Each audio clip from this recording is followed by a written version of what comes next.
রাজ্যের 6 জায়গায় উপনির্বাচন আর সকল মানুষের নজর কিন্তু উপনির্বাচনের দিকে। উপনির্বাচনের কোথায় কি হচ্ছে নাকি, আর প্রার্থীরা কিন্তু এই বুথ থেকে সেই বুথ কিন্তু ছুটে বেড়াচ্ছে, বিভিন্ন জায়গায় ছুটছে।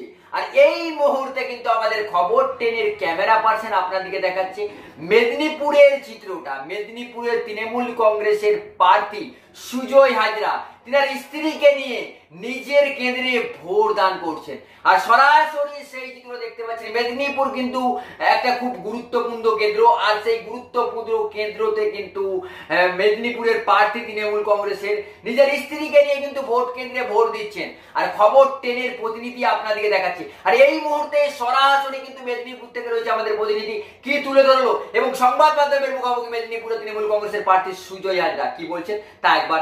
উচ্ছ্বাস আমার ওয়ার্ডে সারা রাত কয়েক হাজার ছেলে মেয়ে সারা রাত জেগেছে। দেখতেই পাচ্ছেন যে ওয়ার্ডকে কিভাবে সাজিয়েছে।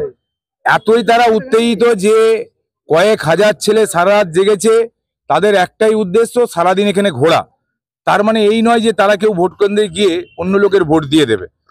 এখানে যারা আমাদের সিএপিএফ আছেন, আমি জানি না যে যিনি ছিলেন গেটেতে, ওনাকে আমি বললাম যে আমি ক্যান্ডিডেটের যেটুকু আমি জানি রুলস রেগুলেশন, ক্যান্ডিডেট যে কোনো বুথ কেন্দ্রে যেতে পারে, আলোচনা করতে পারে, কথা বলতে পারে। তো আমি বলার পরেও আবার আমি বললাম যে আমি এই কেন্দ্রের ভোটার। তারপরেও উনি বললেন যে আমি কমান্ডোকে জিজ্ঞেস করেছি। আমি জানি না যে কেউ ভোটার বলার পরেও কারো কাছে জিজ্ঞেস করতে হয় কেন, কারণ ভোটার সে আসবে ভোট কেন্দ্রে ভোট দেবে। এখন সিএপিএফ যারা, প্রবলেমটা এখানেই যে তারা না আমাদের বাংলা মানুষের ভাষা বোঝে, সংস্কৃতি বোঝে, কালচার বোঝে। তাদেরকে একটাই করে পাঠানো হয়েছে যে যদি তুমি দেখো যে তৃণমূলের লোক হয় ওদেরকে বানা দাও, তুমি ওদেরকে বিভ্রান্তি ছড়াও, প্রভাবিত করার চেষ্টা করো সাধারণ ভোটারদেরকে। এটা করেছে লাস্ট পার্লামেন্ট ইলেকশনে বহু জায়গাতে, যে কোমল মে ভোট ডালনা হোগা, আব তো আমারই গভর্নমেন্ট বানেগা। 21-এও সেম করেছিল, বহু জায়গাতে প্রভাবিত করার চেষ্টা করো। তো আমি ইলেকশন কমিশন অফ ইন্ডিয়াকে এটাই বলবো যে যে কোনো রাজ্যে ভোট গ্রহণ করার ক্ষেত্রে রাজ্য পুলিশের উপরেও সেম আস্থা রাখা উচিত। কারণ যে আজকে সিএপিএফ যারা এসছেন, সিআরপিএফ এবং সিআইএসএফ সমস্ত বিজেপির এমএলএদের, সমস্ত বিজেপির নেতৃত্বদের পাহারা দেন, এবং তাদের দায়িত্ব নিয়ে বলছি যে তাদের মধ্য দিয়ে এই সিএপিএফ জওয়ানদেরকে কন্ট্রোল করা হয়। কারণ ডাইরেক্ট যেহেতু করা যায় না, ইনডাইরেক্টলি এনাদের যারা কমান্ডো আছেন, এমএলএ এবং বিজেপি নেতৃত্বের যে সিআইএসএফ এবং সিআরপিএফরা গার্ড দেয়, সিকিউরিটি যারা, কারণ দেখতেই পান এখন তো এমএলএ বিজেপির যারা আছে বা নেতারাও যারা আছেন থেকে 4-5 জন 7 জন সিআরপিএফ সিআইএসএফ নিয়ে ঘোরে। আমি জানি না যে, কারণ আমি তো নিজে 40 মাস জেলার সভাপতি, আমার তো কোনো সিকিউরিটি লাগে না, কিন্তু একলাই ঘুরি। যখন সিপিএম এখানে ক্ষমতায় ছিল, গামছাপড়া বন্দুক নিয়ে রাস্তায় লোক ঘুরতো, তো আমরা তো একাই যাতায়াত করতাম মোটর সাইকেলে করে। কোথায়? বিনপুর, সিলদা, হবিবল্লভপুর, এদিকে রামজীবনপুর, এদিকে ঘাটাল, কোনোদিন আমাদের কোনো অসুবিধা হয়নি। আমি জানি না যে বিজেপির, কারণ সিআরপিএফ সিআইসিএফ তারা কেন্দ্রীয় জওয়ান, তাদের কাজ হচ্ছে ভারতবর্ষের মানুষের নিরাপত্তা দেওয়া এবং ভারতবর্ষের যে সীমান্ত আছে সেই সীমান্তে পাহারা দেওয়া। এখানে বিএসএফকে নিয়ে এসে কি করা হয়, কেন সিআরপিএফ সিআইএসএফকে দিয়ে বিজেপির নেতৃত্বের গার্ড দেওয়া হয় আমার জানা নেই। আপনি কি আশঙ্কা করছেন প্রভাবিত করার চেষ্টা করছে?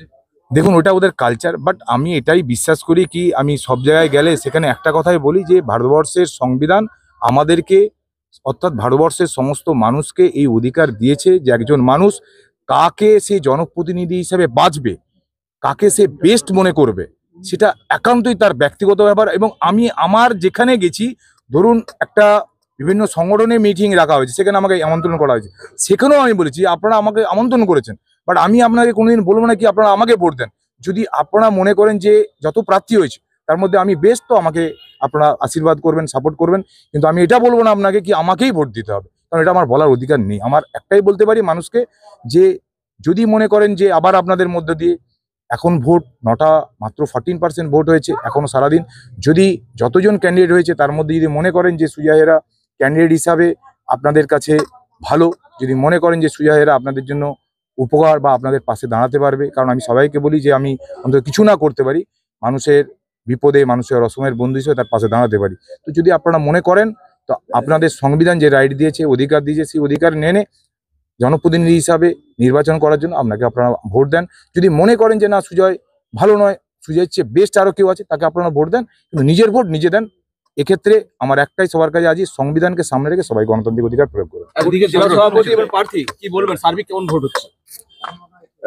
একটু স্লো, সাথে সাথে নির্বাচন কমিশনের ভীষণ গাফিলতি, এত মেশিন খারাপ, সকাল থেকে ইভিএম মেশিন খারাপ, ভিভিপ্যাটের প্রবলেম।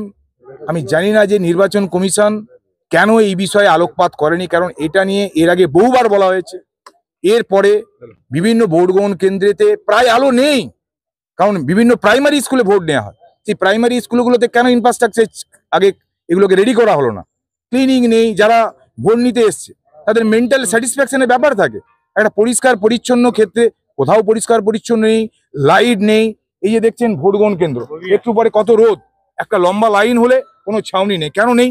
নির্বাচন কমিশন এই ব্যবস্থা কেন করবে না? নির্বাচন কমিশনের চরম গাফিলতি ইনফ্রাস্ট্রাকচারের ক্ষেত্রে। ভবিষ্যতে নির্বাচন কমিশনের এই বিষয়টাকে আলোকপাত করা উচিত বলে আমি মনে করছি, কারণ এত ইভিএম মেশিন খারাপ এর আগে কোনোদিন হয়নি।